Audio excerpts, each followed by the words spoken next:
Frères et sœurs, après que Jésus ait proclamé le passage d'Isaïe à la synagogue de Nazareth, l'évangéliste précise « Tous dans la synagogue avaient les yeux fixés sur lui ».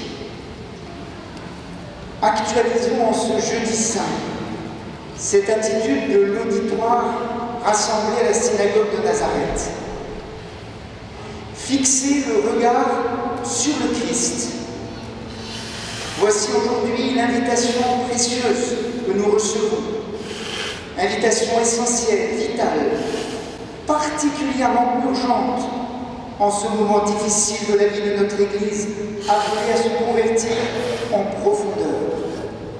Déjà le carême nous y a entraînés. Les yeux fixés sur Jésus-Christ, entrons dans le combat de Dieu. Et l'Apocalypse que nous venons d'entendre, la deuxième lecture, nous confirme bien que c'est l'horizon ultime de notre route. Voici qu'il vient avec les nuées, tout œil le verra, ils le verront, ceux qui l'ont transpercé. À la synagogue de Nazareth, en reprenant à son compte la prophétie d'Isaïe, Jésus nous invite à lire sa vie comme un livre ouvert. Comme fils bien-aimé du Père, avec le sceau de l'Esprit Saint qui imprègne tout son être, il incarne totalement la parole qu'il vient de proclamer. Il est lui-même la bonne nouvelle pour les pauvres. Il est la libération pour tous les captifs. Il est la vue rendue aux aveugles, la liberté pour les opprimés. Par sa venue, c'est toute l'histoire des hommes qui devient temps favorable pour la rencontre avec le Seigneur. C'est peut-être curieux, on aurait pu penser que l'évangéliste allait écrire « Ils étaient tout oui ». D'autant plus que quelques instants après, après un temps de silence, Jésus reprend « Aujourd'hui s'accomplit ce passage de l'Écriture que vous venez d'entendre ». En réalité, tout au long du ministère de Jésus, il n'y aura pas seulement des paroles à entendre, mais des actes à voir. Et même le toucher, le goût, l'odorat sont impliqués dans une relation vivante où Jésus, en chair et en os, accomplit la mission que le Père lui a confiée. Pleinement engagé dans son humanité, il est en même temps totalement ouvert au Père. Ce que je fais, je ne le fais pas de moi-même, dit Jésus. Je le vois faire, Père. Et toute sa prédication le vérifie. Tous les actes, les signes qu'il pose, guérison, rencontre, le lavement des pieds, dont nous ferons mémoire ce soir, jusque dans son dernier repas, sa mise en croix et sa résurrection. Paroles et signes sont inséparables. On peut dire que sa prédication est sacramentelle, que c'est une parole-action qui anticipe pour l'Église l'ensemble de l'annonce et de l'Eucharistie, et même l'ensemble de l'annonce et du témoignage vécu et souffert. La suite du texte nous montre la fragilité, hélas, et l'inconstance de ce regard qui va très rapidement se transformer en mise à distance, en haine, en désir de mort qu'on vient d'écouter, de celui qu'on vient d'écouter avec bonheur. Ambivalence de ce regard, de notre regard, qui passe de l'enthousiasme au doute ou au rejet. Dans le groupe qui a les yeux fixés sur Jésus à la synagogue se mêlent probablement les premiers disciples et les premiers opposants. Tension entre des disciples appelés par leur maître, venez et voyez, mais qui suivront de loin quand l'heure sera venue de la passion. Alors, nous voici dans cet aujourd'hui plongés dans le mystère de l'Église, qui ne peut à aucun moment prétendre exercer sa mission si elle n'a pas les yeux fixés sur le Seigneur. Dans une communion qui va bien au-delà, car l'Esprit nous est donné pour vivre en communion avec le Christ, être abreuvé par lui dans sa parole, dans les sacrements, témoigner de lui, le reconnaître dans les pauvres, les enfants, les paumés. Et s'opère alors un retournement. Ce n'est plus nous qui regardons le Christ, c'est lui qui pose son regard sur nous. N'oublions pas, c'est par un regard que Jésus rejoint Pierre au cœur de son reniement. Laissons-nous donc regarder par le Christ, qui a fait de son peuple un peuple messianique sur lequel coule en abondance l'huile de joie, qui seul permet de sortir de l'affliction et du deuil. Peuple de l'Alliance qui prend conscience de sa vocation de serviteur de Dieu en servant les gens au milieu desquels il vit. Et c'est ce que j'ai pu voir avec vous dans toutes ces visites pastorales commencées en décembre 2016 et que je vais terminer en juin.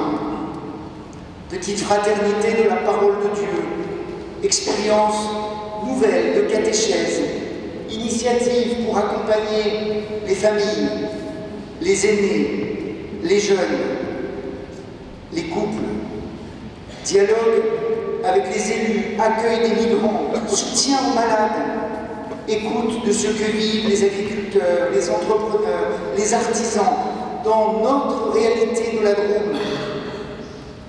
Écoutez aussi les membres blessés que la cellule d'écoute accueille, ou bien ces équipes auprès des détenus, des gens du voyage ou des personnes concernées par l'homosexualité. Que de visages qui dessinent une église en conversation, à l'écoute, pour que la rencontre avec le Christ puisse avoir lieu et que chacun sente le regard du Seigneur se poser sur lui. Rendons grâce pour cette huile sainte, venue de notre terroir, et que l'Esprit envahit, car elle nous communique cette sainteté véritable pour laquelle nous sommes tous appelés, tous sans exception. Ce Saint-Crème dont nous sommes marqués lors du baptême et de la confirmation fait de nous ce peuple saint, peuple sacerdotal et royal, fraternité joyeuse de tous horizons, disciples missionnaires. Avec les saints de notre diocèse, Félix, Fortuna et Aquilée, Saint-Bernard, Saint-Émilien, Saint-Martin des Ormeaux, Béatrice d'Ornacieux, Pierre Vigne, Philippine Duchesne, Marius Baudon, c'est un peu dans le désordre, excusez-moi, et tant d'autres. Rendons grâce et n'ayons pas peur de lancer de nouveaux chantiers missionnaires, ni de sortir des sentiers battus. En voyage de l'Espérance à Assise avec le Secours catholique en septembre, je salue quelques-uns des participants, l'appel du Seigneur à Saint François a retenti pour nous. Va et répare ma maison. Pour ce programme, l'Esprit Saint est répandu largement. Et ce que nous venons de vivre avec Notre-Dame de Paris nous fait bien comprendre qu'il y a non seulement une cathédrale à reconstruire, mais une église sans cesse à construire avec les pierres vivantes. Pour nous aider à accueillir ce regard du Seigneur qui voit son Église comme son épouse, qu'il veut sans cesse purifier, nous pouvons nous réjouir de la présence parmi nous, au sein du peuple de Dieu, de tous les consacrés, membres des instituts de vie contemplative ou apostolique, vierges consacrées que je salue, veuves consacrées, ermites. Oui, le peuple de Dieu peut s'appuyer sur vous. Merci. Et pour que tous puissent vivre et grandir comme disciples et témoins du Christ, quelques-uns sont appelés comme prêtres, collaborateurs des évêques pour garantir la présence indéfectible de l'unique prêtre, le Christ Jésus, qui a accompli le salut du monde. Et moi, dit Jésus, je suis avec vous tous les jours jusqu'à la fin du monde. Eh bien, cette promesse, il la tient d'une manière tangible dans le ministère ordonné qui rend concrète la référence au Christ, unique Sauveur. Pour tout chrétien, recevoir la grâce par le ministère d'un autre, le frère, ordonné diacre, prêtre ou évêque, par qui le Seigneur agit, permet d'être tiré de lui-même pour tout recevoir du Christ. Par notre ministère, le Christ ne cesse de construire et de conduire son Église. L'Église ne peut accomplir sa mission sans prêtre, et nous rendons grâce pour le don que le Seigneur nous fait cette année à travers nos jeunes frères Jocelyn et Florian, diacres, qui seront ordonnés prêtres le 30 juin prochain. Ici, en notre cathédrale, où la plupart d'entre vous ont été ordonnés, et en ce jour où nous allons renouveler nos promesses d'ordination, chers frères prêtres, je veux vous redire, au nom du Seigneur, comme pasteur de cette église de Valence qui m'est confiée, mon entière confiance et mon soutien pour la mission que vous portez avec générosité, persévérance et audace, y compris avec vos limites, le poids des ans, la surcharge. Prenons toujours plus conscience que notre sacerdoce ministériel est au service du sacerdoce baptismal. Comme Père évêque, aidez-moi à ne pas oublier que je suis votre frère et le frère de tous les fidèles. Et vous, frères prêtres, que les fidèles appellent volontiers avec raison Père. N'oubliez pas que vous êtes d'abord le frère et qu'ils sont tous avec vous, co-responsables de la mission de l'Église. Je voudrais aussi saluer d'une manière particulière nos frères diacres, leur double ancrage comme acteurs du monde professionnel, associatif dans une grande variété de domaines, engagés dans la société et aussi comme pères de famille pour la plupart, presque tous, et comme ministres ordonnés. Oui, ce double ancrage manifeste comment Dieu sauve l'humanité dans toutes ses composantes. Comme le dit le Concile Vatican II, la grâce sacramentelle leur donne la force nécessaire à ces diacres pour servir le peuple de Dieu dans la diaconie de la liturgie, de la parole et de la charité, en communion avec l'évêque et son presbytérium. Je prends conscience de plus en plus de l'importance et de la richesse, particulièrement dans le contexte d'aujourd'hui, que l'évêque ait comme collaborateurs les prêtres et les diacres. De manière pragmatique, concrète, nous avons ensemble, et c'est un travail pour l'évêque, mais c'est un travail pour tous les prêtres aussi, à déployer cette complémentarité féconde pour la mission. Tous avaient les yeux fixés sur lui, pour porter ce regard ensemble dans une unité toujours plus profonde, toujours à faire grandir. Il nous faut progresser dans nos modes de gouvernance vers plus de synodalité, aussi bien à l'échelle des paroisses que du diocèse, avec simplicité et réalisme. Nos conseils et nos lieux de concertation doivent permettre une écoute de tous les acteurs de la vie de l'Église, sans oublier les pauvres et les jeunes. Le Concile a tracé la route en indiquant que les pasteurs, avec l'aide de l'expérience des laïcs, sont mis en état de juger plus clairement, plus exactement, en matière spirituelle et aussi temporelle. Et c'est ainsi que l'Église, toute l'Église, renforcée par tous ses membres, pourra remplir efficacement sa mission pour la vie du monde.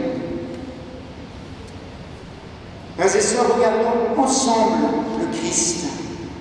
Aidons-nous les uns les autres à le contempler, à le chercher, à nous laisser sans cesse séduire par lui, en sortant de toutes ces ornières dans lesquelles notre Église s'est empêtrée par infidélité à son Seigneur. Et nous le portons douloureusement.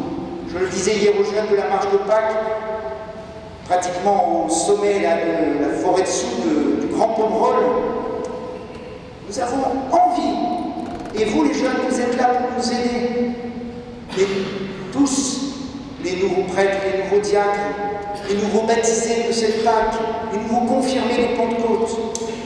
Nous avons ce désir d'un nouveau départ, d'une Église qui se laisse purifier, qui s'est laissée conduire comme l'épouse que le Seigneur veut conduire au désert pour lui parler cœur à cœur. Oui, nous avons un nouvel amour pour le Seigneur à découvrir et nous le découvrirons ensemble. Oui, nous sentons que nous tournons le regard vers le Christ, mais que aussi le monde tourne son regard vers nous. Étonnant comment, en cette semaine, avec l'incendie de Notre-Dame, tous les regards ont été focalisés sur cette cathédrale qui représente bien plus qu'un édifice de pierre. Regard centré sur ce que vivent les chrétiens en cette semaine sainte. Il y a dans le regard beaucoup d'attentes. Il y a de l'hostilité, il y a de la déception, il y a de l'incompréhension. Il y a aussi ce besoin finalement intuitif et juste, de besoin de cohérence, besoin que les chrétiens soient vraiment des chrétiens, soient vraiment fidèles au Christ. Alors, être comme ça l'objet des regards, ça n'est pas confortable. Mais Jésus nous a prévenu que le disciple n'est pas au-dessus du maître. Alors nous pouvons adopter l'attitude de Pierre et Jean, qui fixent les yeux sur l'homme porteur de handicap à la porte du temple. De l'argent et de l'or, nous n'en avons pas. Mais ce que nous avons, nous pouvons vous le donner. Au nom de Jésus-Christ, le Nazaréen, lève-toi et marche.